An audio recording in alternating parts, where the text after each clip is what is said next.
சுவாமியே சரணமையப்பா.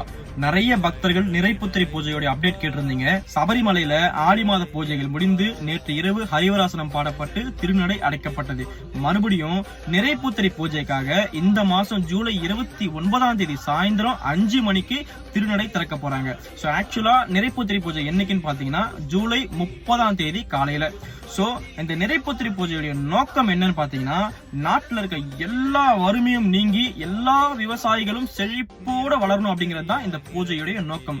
சோ அன்னைக்கு என்ன பண்ணுவாங்கன்னு பாத்தீங்கன்னா, அங்க இருக்க விவசாயிகள் எல்லாருமே அறுவடை செஞ்ச முதல் போக நெற்கதிர்களை சபரிமலைக்கு எடுத்துட்டு வந்து கொடுத்து அந்த எல்லா நெற்கதிர்களையுமே சாமிக்கு வச்சு பூஜை பண்ணி அங்க வரக்கூடிய எல்லா பக்தர்களுக்கும் அன்னைக்கு அந்த நெற்கதிர்களை பிரசாதமா கொடுப்பாங்க. சோ பக்தர்கள் யாருமே இந்த ஸ்பெஷல் டேவை மிஸ் பண்ணாம சுவாமி தரிசனம் பண்ண பாருங்க. சோ பகவான தரிசனம் பண்ற எல்லா நாளுமே ஸ்பெஷல் டே தான்.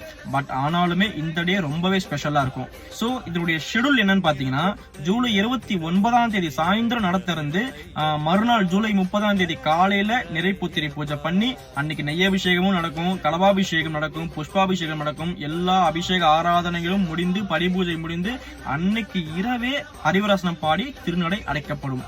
சுவாமியே சரணமையப்பா.